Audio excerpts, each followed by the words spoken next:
Syekhul Islam Zakaria Al-Ansari Asy-Syafi'i rahimahullahu taala, nafa'allahu bihim wa bi ulumihim wa bi kutubihim fid dharain amin. Wa 'ani Ibnu Abbasin radhiyallahu anhuma anna Nabiyya sallallahu alaihi wasallam ihtajama wa huwa muhrim wa ihtajama wa huwa shaim, rawahul Bukhari. Hadis yang ke-13 dan diriwayatkan dari Ibnu Abbas radhiyallahu anhuma anna Nabiyya sallallahu alaihi wasallam, bahwasanya Nabi Muhammad sallallahu alaihi wasallam ihtajama wa huwa muhrim. Ihtajama itu bekam ya. Bahwasanya Nabi Muhammad sallallahu alaihi wasallam pernah berbekam, al-hijamah ya, dalam keadaan beliau sedang ihram. Wahtajama wa huwa shaim, dan beliau juga pernah berbekam dalam keadaan sedang berpuasa. Rawahul Bukhari. Hadis ini diriwayatkan oleh Imam Bukhari. Nah, bisa dihafalkan ya, anna Nabi sallallahu alaihi wasallam ihtajama wa huwa muhrim wahtajama wa huwa shaim. Rawahul Bukhari. Nomor hadis 1938. Hadis ini juga diriwayatkan oleh Imam Abu Daud, At-Tirmidzi, dan juga Ibnu Majah. Syekh Zakaria Al-Ansari berkata, wa fihi, di dalam hadis ini kita mendapatkan faidah jawazu ihtijamil muhrimi wa shaim. Diperbolehkannya bagi seorang yang sedang ihram dan juga seorang yang sedang berpuasa untuk melakukan bekam. Tapi dalam mazhab kita, wa huwa makruhun, hukumnya makruh fi haqqina, bagi kita, bagi umatnya Nabi Muhammad SAW, berbekam ketika sedang ihram atau berbekam ketika sedang puasa, hukumnya makruh. Boleh, tapi makruh. Bila hajatin, makruh kalau misalkan tanpa adanya hajat, tanpa adanya keperluan.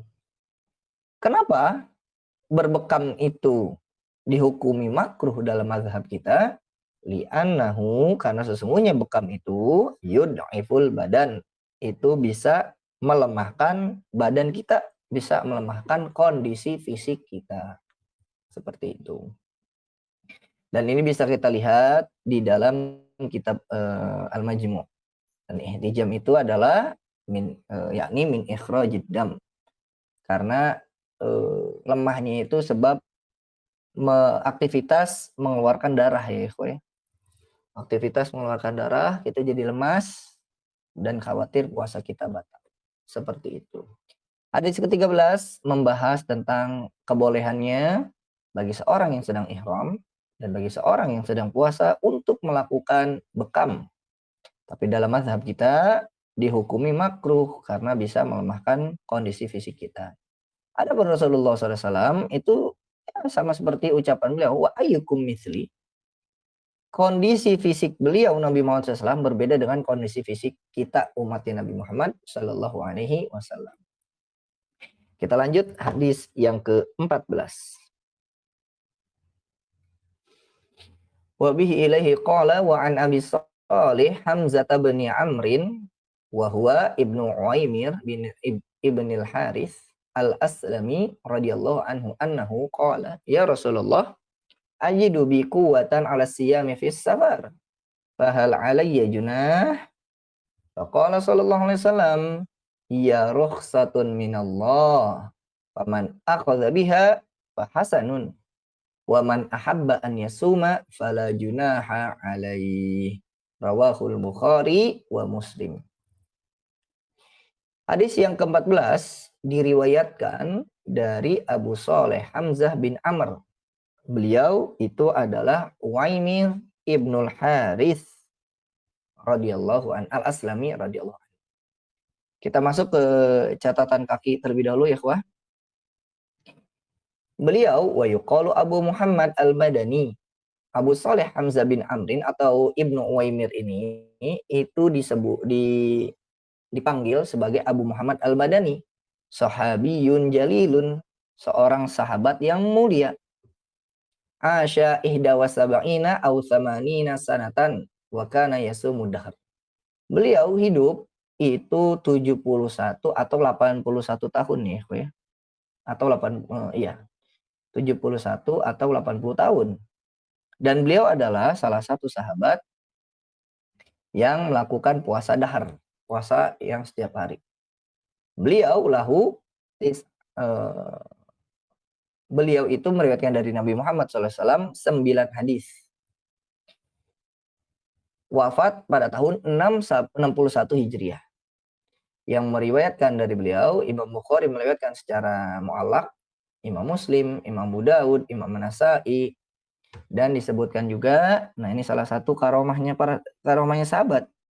Wa huwa alladhi adaat asbu'uhu atau usbu'uhu. Dan beliau adalah sahabat yang jari jemarinya pernah mengeluarkan cahaya. Seperti itu. Itu salah satu karomahnya para sahabat. Kemudian disebutkan Al-Aslami radhiyallahu anhu, semoga Allah meridhoinya, annahu qala, beliau berkata, ya Rasulullah, ajidu bi quwwatan ala siyam fis safar. Wahai Rasulullah, aku merasa memiliki kekuatan untuk berpuasa ketika dalam perjalanan, ketika sedang safar. Kan kalau kita safar capek gitu ya, lelah dan sebagainya. Tapi kata Abu Saleh Hamzah bin Amr atau Abu Muhammad Al-Madani, dia mengatakan, saya memiliki kekuatan untuk ketika safar masih kuatlah puasa gitu.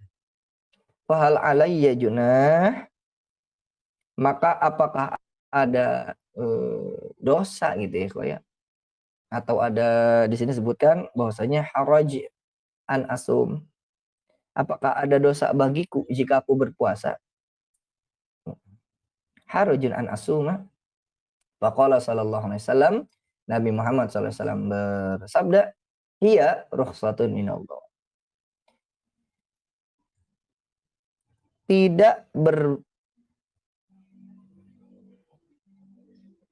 Disebutkan hiya ai al-fitru fis safar. Hiya yaitu berbuka ketika sedang safar. Wa disebutkan wa anna sadamirahu bi antibari khabarihi wa huwa rukhsatun minallah. Di sini disebutkan bahwasanya berbuka saat safar itu adalah rukhsah atau keringanan dari Allah Subhanahu wa taala. Jadi domir hiya di sini kembali ke khobarnya ya. Ini rukhsah. Meskipun yang dimaksud itu adalah al-fitru sebetulnya. Gitu ya. Berbuka atau tidak berpuasa ketika dalam perjalanan itu adalah rukhsah dari Allah, keringanan dari Allah.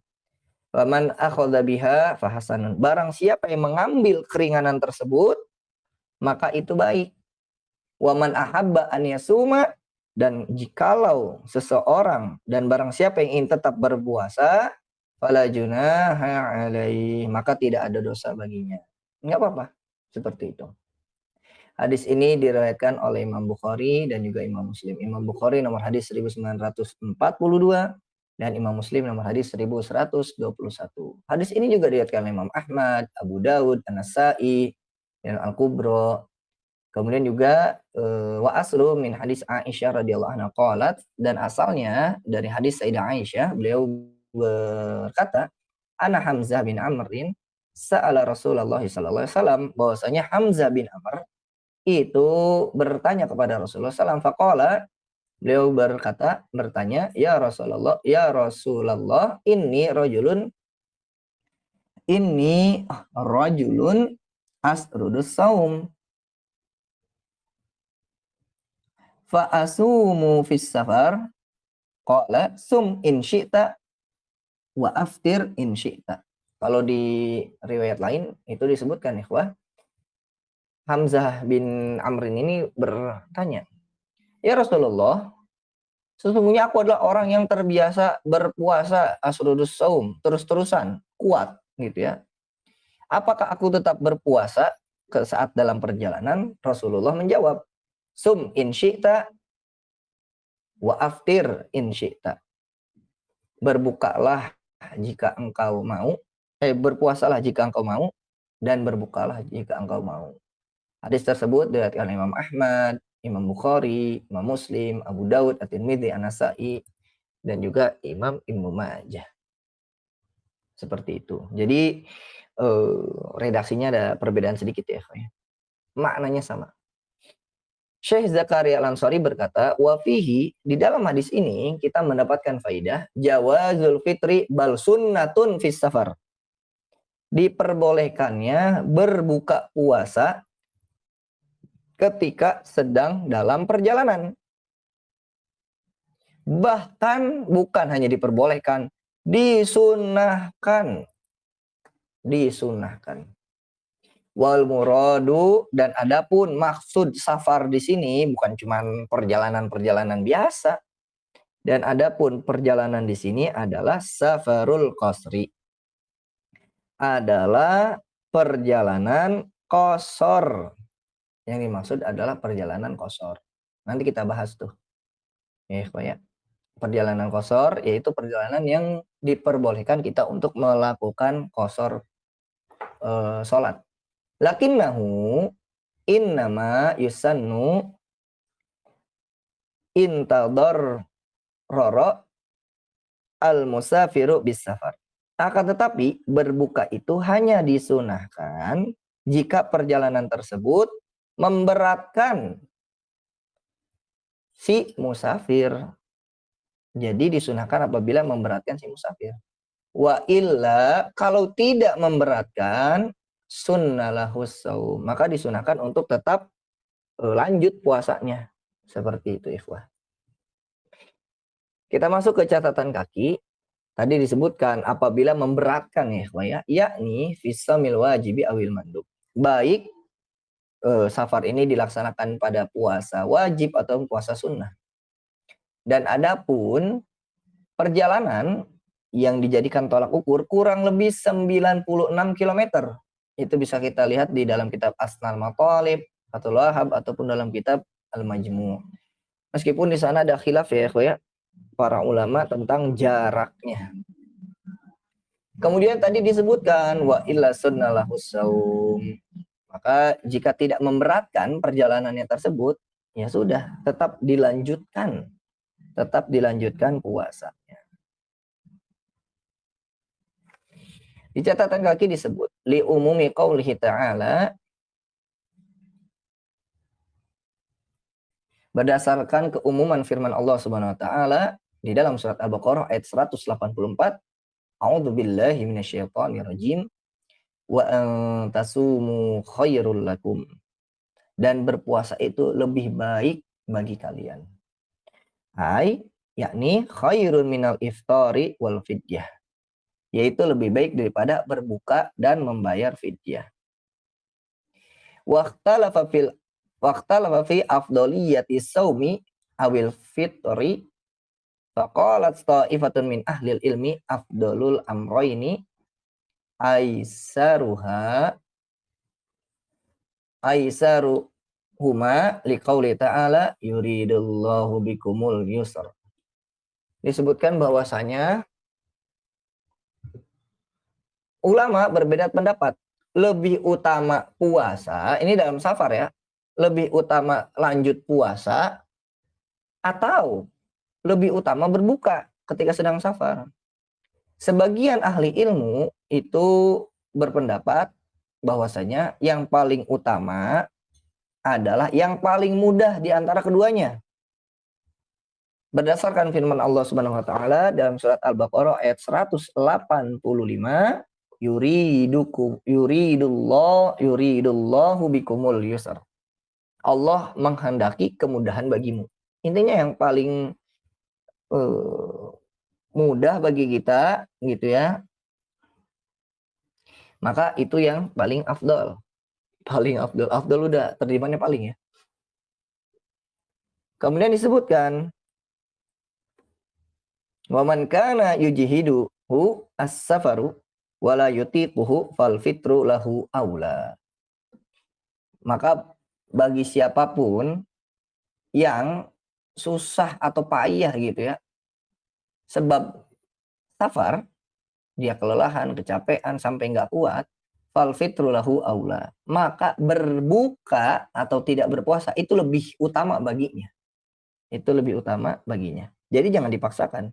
Li'anna Allah yuhibbu an tu'ta rukhasahu kama yakrahu an tu'ta maksiyatuhu. Wa salafa an ibni Umar. Kenapa? Karena Allah senang jika keringanan dari Allah Subhanahu wa taala gitu ya, keringanan dari Allah Subhanahu wa taala atau rukhsahnya diambil gitu. Sebagaimana Allah Subhanahu wa taala membenci jika kemaksiatan dilakukan. Bagaimana riwayatnya Ibnu Umar. Jadi kalau ada rukhsah, kalau bisa diambil, ambil ikhwah. Makanya Syekh Zakaria Ansori mengatakan sunnah. Bukan hanya boleh, bal sunnah. Gitu. Ketika ada rukhsah, kita ambil, itu hukumnya sunnah. Wa hadithu Hamzah bin Amrin ma'a khabari Aisyata anha yadullani ala masyru'iyatil fitri lil musafiri fi Ramadan. Hadis Hamzah bin Amrin disertai juga hadis Sayyidah Aisyah. Kedua hadis itu menunjukkan bahwasanya disyariatkannya, dianjurkannya berbuka puasa dalam artian tidak berpuasa ya bagi seorang musafir di bulan Ramadan. Falau shoma bila masyaqqatin jaza kama huwa sarihun wa wadihun hatta min fi'lihi sallallahu alaihi wasallam. Andai kata seseorang itu tetap lanjut berpuasa tanpa adanya kesulitan, maka boleh bagi dia untuk tetap lanjut berpuasa tanpa ada rasa berat gitu ya. Dan itu sudah jelas dan nyata, bahkan termasuk perbuatan Nabi Muhammad SAW sendiri. Wasyadza zahiriyah faqalu, dan pendapat yang syadz, yang ganjil, yang menyimpang itu ya. Al-zahiriyah, mazhab zahiri, faqalu, mereka berkata, man safara fi Ramadan. Disebutkan man safara fi Ramadan, safara ta'atin aw safara maksiyatin aw la ta'ata wala maksiyata fa fardun alaihil fitru idza tajawaza milan aw balaghahu wa qad batala saumuhu hina idzin la qabla dzalika wa yaqdi ba'da dzalika fi ayyamin ukhar wa lahu an yasuma tatawwu'an aw an wajibin lazimahu. Unzur al-Muhalla. Pendapatnya mazhab Zuhiri itu berpendapat seperti ini, ikhwah. Siapapun yang safar di bulan Ramadan, baik safarnya safar ketaatan, kemaksiatan atau perjalanan biasa, disebutkan di situ fafardun alaihil fitru, atau iya, wajib bagi dia untuk berbuka. Atau fafurido alaihil fitru, diwajibkan bagi dia untuk berbuka. Jadi mazhab Zuhiriyah mengatakan kalau lagi safar wajib berbuka. Nah, lebih dahsyat lagi sebutkan apabila idza tajawaza milan, apabila dia wajib berbuka apabila telah melampaui jarak 1 mil. Au balaghahu wa qad batala saumuhu hina idzin. Puasanya dianggap batal saat itu juga dan ia wajib mengqadhanya di hari yang lain. Hina idzin la qabla dzalik. Jadi kalau udah melewati 1 mil puasanya batal. Tapi kalau sebelum itu ya nggak batal. Jadi seperti itu. Wa yaqdi ba'dzalika fi ayyamin ukhra. Dan dia harus mengqadha di hari yang lain. Walahu an yasuma tatawwu'an aw an wajibin lazimahu. Namun ia tetap boleh berpuasa melaksanakan puasa sunnah atau membayar hutang puasa wajib lainnya selain Ramadan tersebut. Bisa dilihat di dalam Al-Muhalla. Qala Al-Wazir Ibnu Hubairah fil Ifsah. Kemudian di sini disebutkan ya ikhwah, Al-Wazir Ibnu Hubairah dalam Ifsah, wa ajma'u ala annahu idza sama fi safar kana shaumuhu sahihan mujzi'an. Telah sepakat para ulama, jadi mazhab Zuhiriyah dianggap syadz. Kenapa? Karena ini salah satu informasi dari Al-Wazir Ibnu Hubairah. Ulama telah sepakat bahwasanya seseorang yang melaksanakan puasa idza shoma fis safar, berpuasa dalam keadaan safar, kana shaumuhu sahihan mujzian. Puasanya sahih, puasanya diterima, sah gitu ya. Bahwa jika seorang musafir tetap berpuasa, maka puasanya adalah sah dan sudah mencukupi. Cukup, yaitu menggugurkan kewajiban. Di hadis ke-14, kita mendapatkan faidah bahwasanya seorang musafir boleh lanjut puasa dan boleh juga mengambil rukhsah untuk berbuka atau tidak berpuasa. Bahkan Syekh Zakaria Ansari mengatakan bal sunnatun, hukumnya sunnah, dan safar yang dimaksud adalah safar qasar. Seperti itu. Hadis yang ke-15.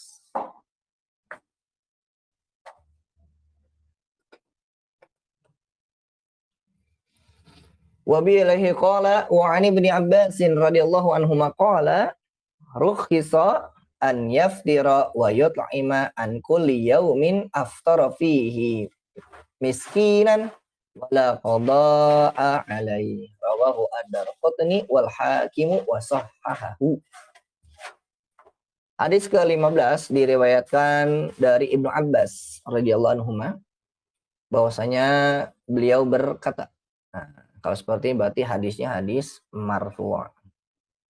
Ya, hadisnya hadis mauquf.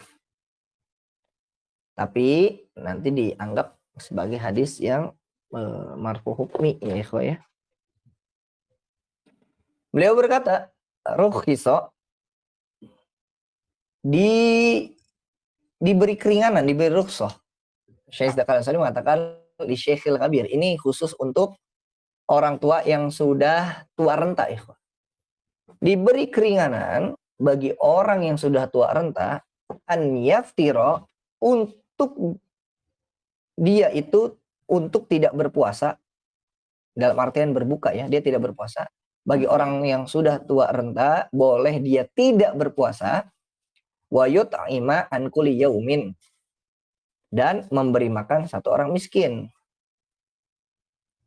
Aftara fihi miskinan, memberi makan satu orang miskin sebagai ganti setiap hari yang dia tinggalkan, yang kita sebut sebagai fidyah. Wala qada'a alaihi, dan tidak ada qada bagi dirinya. Rawahu ad-Darqutni wal Hakim wa sahhahu. Hadis ini diriwayatkan Imam Darqutni dan juga oleh Imam Hakim. Imam Hakim mensahihkan hadis ini. Kita masuk ke catatan kaki.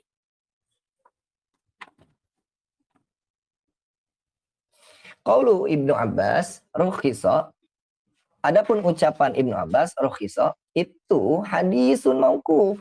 Hadisnya hadis mauquf. Lakin akan tetapi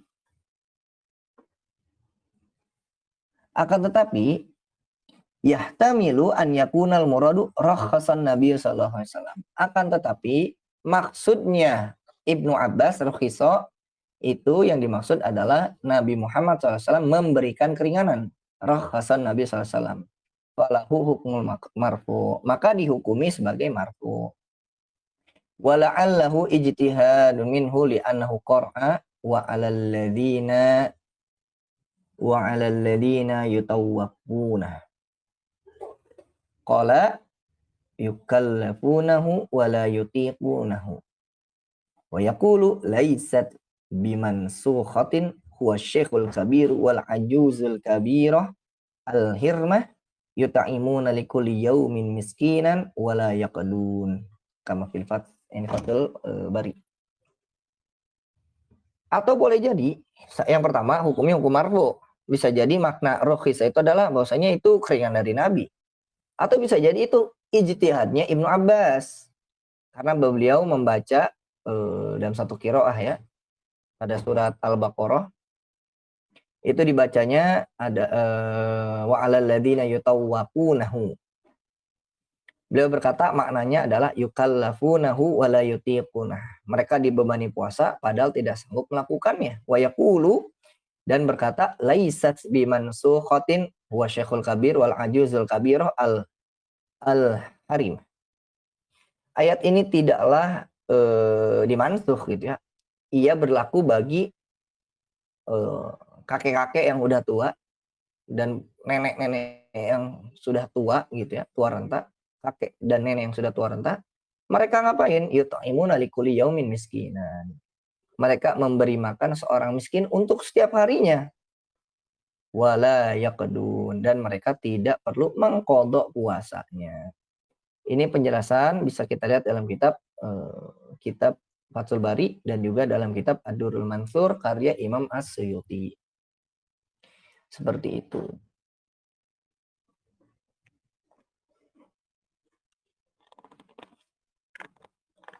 Tabel qada dan fidyah sudah al-Fatihah, nanti al-Fatihah. Syekh Zakaria Ansori berkata, wa fihi jawazul fitri li Syekhil Kabir. Dalam hadis ini kita mendapatkan faidah diperbolehkannya tidak berpuasa bagi seseorang yang sudah tua renta. Wa wujubul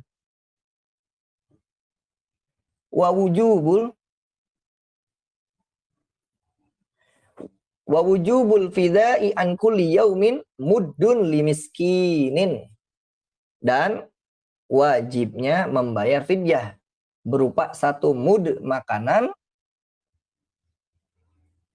untuk orang miskin setiap hari yang dia tinggalkan ya.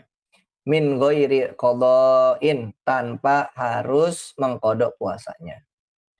Wakal kabiri, dan sama seperti orang yang sudah tua renta, kullu udhrin la yurja bur'uhu, adalah yang sama seperti orang tua yang sudah renta adalah hal ini juga berlaku bagi setiap orang yang memiliki uzur atau memiliki penyakit yang tidak bisa diharapkan kesembuhannya. Seperti itu. Bisa kita lihat dalam catatan kaki, kama fil majmu' wal bayan, sebagaimana dalam kitab al-majmu' dan kitab al-bayan. Lakin akan tetapi in aradal maridu an yuftira fa khaffa qabla an yuftira laisa lahu an yuftira ba'da dzalik. Akan tetapi jika seorang yang sakit berniat untuk berbuka atau tidak puasa gitu ya, lalu ia sembuh sebelum ia sempat berbuka, maka ia tidak diperbolehkan lagi untuk berbuka setelah itu. Li'annal illata qad zalat qabla tahaqquqir rukhsati fasaqatat. Hal ini dikarenakan illat atau sebab hukumnya gitu ya telah hilang sebelum si rukhsahnya tersebut tahaqquk, terrealisasi. Sehingga fasaqatat, maka keringanannya tersebut gugur. Kal musafiri, seperti seorang musafir. Kenapa? Idza aqama qabla an yusalliya yalzamuhu al-itsmam. Seperti musafir kalau sudah sampai di tempat tinggalnya, sudah mukim, sebelum ia melaksanakan sholat, maka ia wajib menyempurnakan sholatnya. Jadi nggak boleh qasar. Selama ilatnya hilang, itu kita tidak boleh mengambil keringanan tersebut.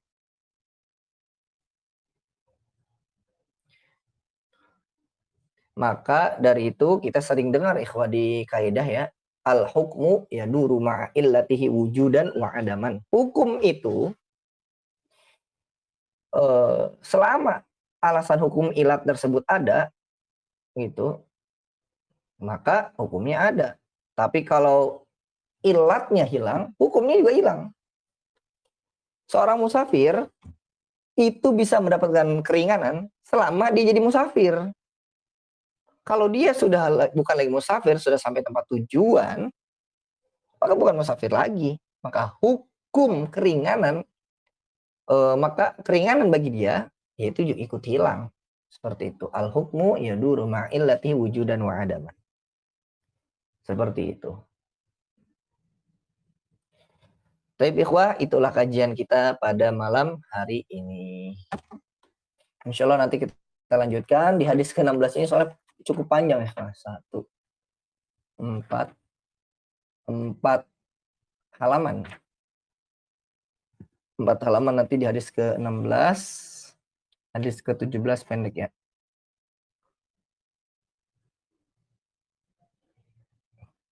Ini pokoknya hadis ke-16 lucu juga ya. Wah. Yang selalu Al-Fakir Lucu. Ini Al-Fakir kalau baca di sini lucu. Wah, hadis ke-16 ini lucu. Apa? Kocak dah pokoknya. Nanti ya hadis ke-16. Di pertemuan saya kita hadis 16. Nanti jangan lupa didengarkan ya. Hadisnya lucu. Nabi saja sampai tersenyum ya. Nanggepin orang ini gitu ya. Jadi memang hukum itu harus ditegakkan, tapi kita juga punya hati nurani. Nah, nanti hikmahnya banyak, hikmahnya banyak. Hadis ke-17 juga nanti insya Allah kita bahas. Jadi kita masuk sekarang ke sesi tanya jawab dan diskusi. Di sini ada pertanyaan. Bismillah. Bagaimana kalau ada seseorang yang melakukan perjalanan selama 12 jam dan kerjanya memindahkan 16 ban truk ke tempat tersebut? Lalu jam 4 berbuka karena tidak kuat. Bagaimana hukumnya? Hukumnya boleh dia berbuka, tapi ada syaratnya. Bisa dilihat di grup. Bentar, Al-Fakir tag dulu ya. Satu-satu. Hukumnya boleh, Eva. Karena itu ada tulisan dia sudah tidak kuat. Ingat itu, Eva ya. Karena dia sudah tidak kuat.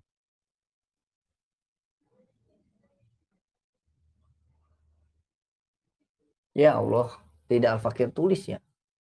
Yang itu ikhwah, scroll ke atas, 6 syarat pekerja berat diperbolehkan tidak berpuasa. Lupa dicatat waktu itu.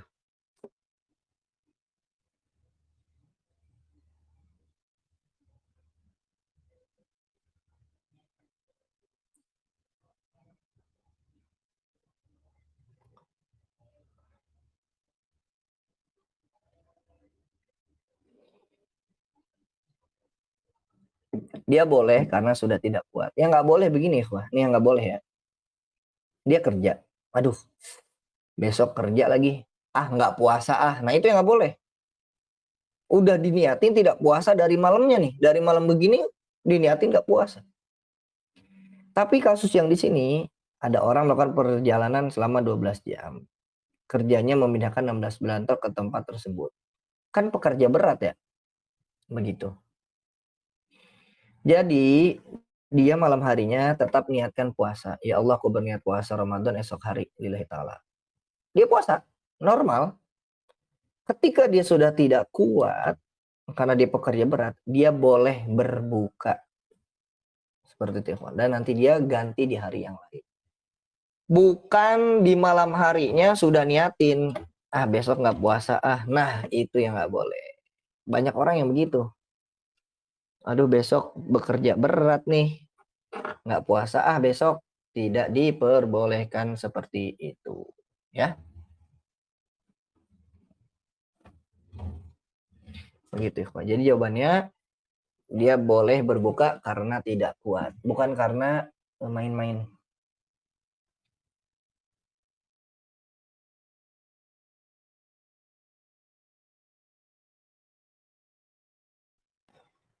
Tapi ada lagi ikhwah. Untuk risalah-risalah lainnya nanti beberapa risalah akan Al-Fakir kirim ya. Tentang sholat tahun kemarin nggak sempat Al-Fakir kirim ya kawan. Karena memang terlalu mepet waktu itu ya.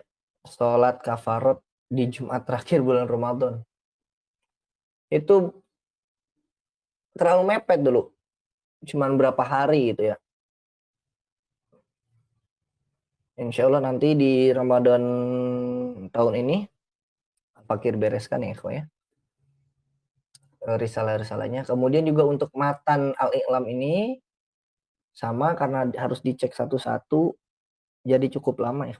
Dan filenya ada di sekolah, ada di komputer sekolah. Jadi Al-Fakir harus mengerjakannya di sekolah. Seperti itu. Ada beberapa risalah. Adapun risalah puasa itu bisa dibaca ya. Risalah puasa itu sudah lengkap. Tabel kode ada di sana, kemudian juga yang lainnya sudah ada di sana. Seperti itu. Dibaca, di-share, semoga bermanfaat. Ada lagi, wah?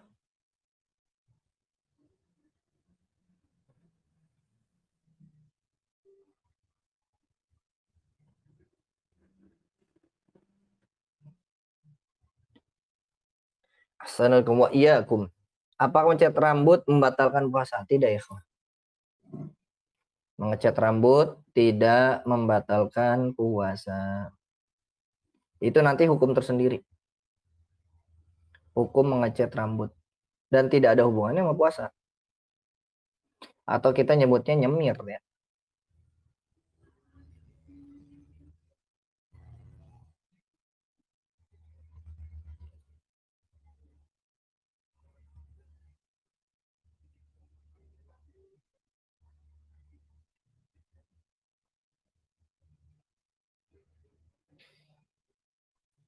Kalau mau ngecat rambut, sebenarnya ulama kita melarang untuk warna hitam ya, kawan. Dan perempuan itu diperbolehkan kalau sudah menikah ngecat rambut untuk menyenangkan hati suami. Itu boleh. Tapi kalau tanpa ada alasan ngecat rambut, lebih baik jangan.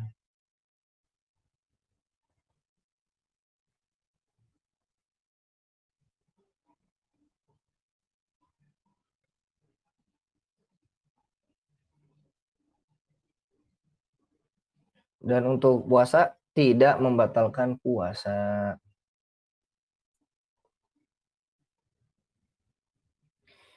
Karena tidak ada zat yang masuk ke dalam tubuh ya, ya.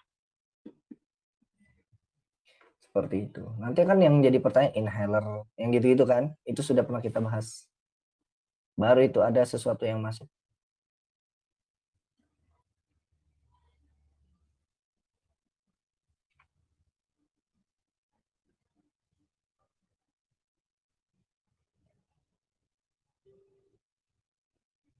Amin wa iyyakum.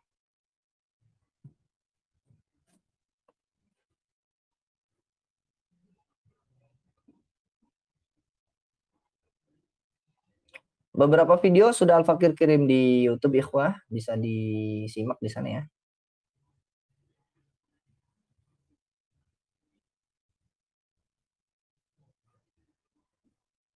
Nanti Al-Fakir upload lagi.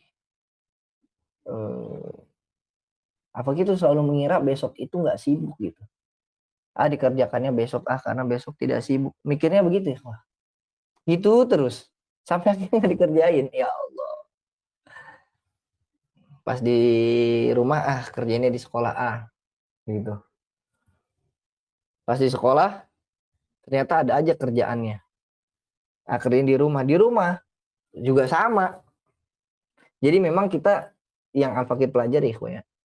Kita harus memiliki waktu khusus yang betul-betul kita bisa fokus supaya kita itu bisa produktif. Al-Fakir ada di Facebook ngeliat orang yang produktif banget. Dia bikin kitab tulis tangan ya, wah.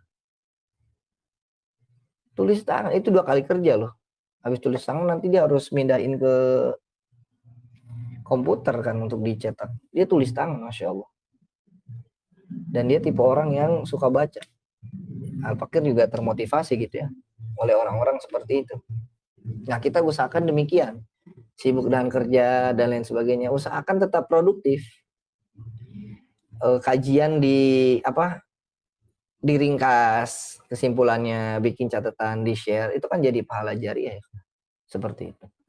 Tapi ikhwah, insya Allah kita lanjutkan di pertemuan selanjutnya. Semoga bermanfaat. Nanti kita masuk ke hadis ke-16. Hadis 16 termasuk hadis yang panjang.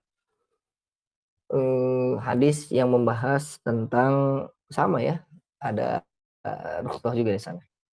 Taib hadza akhiruhu wa sallallahu ala sayyidina Muhammadin wa ala alihi washabihi ajmain. Akhirul kalam. Allahumma fiqil aqwami thoriq wa ila liqa'in mutajaddid. Wassalamualaikum warahmatullahi wabarakatuh.